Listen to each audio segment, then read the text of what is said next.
خلق السماوات والارض بالحق، اس نے آسمانوں کو اور زمین کو پیدا کیا ہے پرپزفل، با مقصد، حق کے ساتھ۔ تعالی عما یشرکون، وہ برتر ہے، بہت بلند ہے اس شرک سے جو لوگ کر رہے ہیں۔ خلق الانسان من نطفہ، اس نے انسان کو پیدا کیا ایک حقیر نطفے سے، منی کے قطرے کے ساتھ۔ فاذا هو خصیم مبین، پس اب وہ کھوڑلا جھگڑالو بن گیا ہے، یعنی اپنی پیدائش پر غور نہیں کرتا۔ ایک گندے قطرے سے اس کی پیدائش ہوئی ہے اور وہ اللہ تعالیٰ کے بارے میں جھگڑتا ہے اور اللہ تعالیٰ کی ایگزسٹنس کو چیلنج کرتا ہے، یا گاڈ کو مانتا ہے تو گاڈ کی نہیں مانتا۔ اپنی پیدائش پر تو غور کرے۔ والانعام خلقها، اور چوپایوں کو بھی، جانوروں کو بھی اسی نے پیدا کیا۔ لکم فیہا دفء ومنافع ومنہا تأکلون، جس میں تمہارے لیے گرم لباس بھی ہے اور منافع کی چیزیں بھی ہیں اور ان کا گوشت بھی تم کھاتے ہیں۔ اب یہاں سے وہ فزیکل فینومینا آف نیچر، اللہ تعالیٰ کی جو بڑی بڑی قدرت کی نشانیاں ہیں، التذکیر بآلاء اللہ کے تحت اللہ تعالیٰ اپنی قدرت کی نشانیاں گنوائے گا کہ یہ سب کی سب چیزیں جو تمہارے گرد و پیش میں تمہیں نظر آتی ہیں، ان کا کوئی کریٹر ہے، کوئی سپریم بینگ ہے، کوئی سپر نیچرل ایجنسی اور سپریم اتھارٹی ہے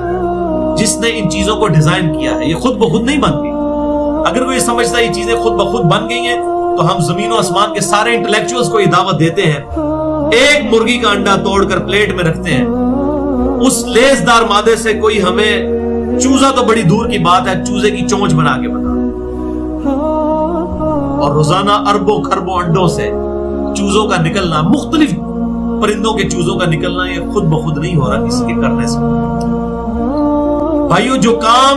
انسان پوری انٹلیکچوئل ان پٹ دے کر بھی نہ کر سکے، اس کے بارے میں یہ کہا جائے کہ وہ کام خود بخود ہو رہا ہے، ایسا نہیں ہو سکتا۔ جو کام کرنے سے نہیں ہو رہا وہ خود بخود نہیں ہو سکتا، کسی ایسے کرنے والے نے وہ کام کیا ہے کہ جو بہت بڑی قدرت رکھتا ہے۔ اب اسی کی طرف اشارہ ہے کہ تم دیکھو اپنے چوپایوں، اس میں تمہارے لیے فیہا دفء، گرم لباس۔ اب یہ دمبے کی جو اوپر سے کھال اتاری جاتی ہے، جو اس کو شیو آف کیے جاتے ہیں، اس کے بال، وہ گرمائش کے طور پر اس سے کمبل بھی بنائے جاتے ہیں، جیکٹس بھی بنائی جاتی ہیں، اور پھر خود ان جانوروں کی کھالیں جو ہیں چمڑے کی فارم میں، وہ بھی گرم لباس کی فارم میں پوری دنیا کے اندر آج بھی استعمال ہوتی ہیں۔ وَمَنَافِعُ وَمِنْهَا تَأْكُلُونَ، اور بھی اس میں فائدے ہیں، اور سب سے بڑھ کر یہ کہ ان چوپایوں کا تم گوشت بھی کھانا، پروٹینز جو ہیں وہ انہی چوپایوں سے حاصل ہوتی ہیں، میٹ جو ہم اس کا استعمال کرتے ہیں انہی سے حاصل ہوتی ہے، اور منافع بھی ہیں اور اس سے بھی فائدے حاصل ہوتے ہیں، وہ آگے جا کر ذکر آئے گا۔ وَلَكُمْ فِيهَا جَمَالٌ، اور ان جانوروں میں جب ان کو چرانے کے لیے تم لے جاتے ہو، اس میں تمہارے لیے زیب و زینت بھی ہے۔ حِينَ تُرِيحُونَ وَحِينَ تَسْرَحُونَ،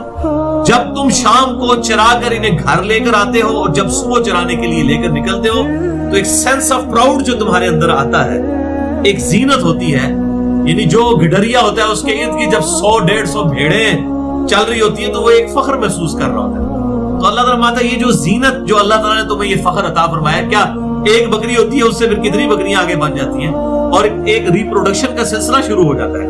یعنی بکری انسان کو خود بنانی پڑ جائے تو بنا سکتا ہے کوئی انسان، اور کس طریقے سے اللہ تبارک و تعالیٰ اس کی نسل کا سلسلہ ریپروڈکشن کا شروع فرماتا ہے۔ تو اللہ تعالیٰ فرماتا ہے جب تم شام کو واپس لاتے ہو اس کو چرا کے، اس وقت بھی اور صبح جب لے کر نکلتے ہو تو کتنے فخر کا سامان تمہارے لیے اس کے اندر ہوتا ہے۔ وَتَحْمِلُ أَثْقَالَكُمْ، اور یہ جانور تمہارا بوجھ بھی اٹھاتے ہیں۔ إِلَىٰ بَلَدٍ لَمْ تَكُونُوا بَالِغِيهِ إِلَّا بِشِقِّ الْأَنفُسِ، اور یہ ان شہروں تک تمہارا سامان اٹھا کر لے جاتے ہیں کہ جہاں تم پہنچ نہیں سکتے ہو مگر یہ کہ بڑی مشقت کے ساتھ، اگر یہ جانور موجود نہ ہو۔ آج بھی پہاڑی علاقوں کے اندر ایون جو ہماری فوج بھی ڈپیوٹ ہوتی ہے، انہوں نے بھی دیکھے بڑے بڑے خچر اور گھوڑے رکھے ہوتے ہیں، اسی سامان لے کے جاتے ہیں۔ اب ہر جگہ تو سڑک بنائی نہیں جا سکتی، اتنے مشکل راستوں سے انہی جانوروں کو استعمال کر کے ان کے اوپر سامان لاد کر لے کے جایا جاتا ہے۔ اسی طریقے سے ریگستانی علاقوں میں وہاں پہ گاڑی چلانا تو بڑی مصیبت ہے، تو وہاں پر اونٹ اللہ تعالیٰ نے ایسی اس کے لیے ڈیزائننگ فرمائی ہے، 1 مہینے تک وہ پانی بھی اپنے معدے کے اندر سٹور کر لے،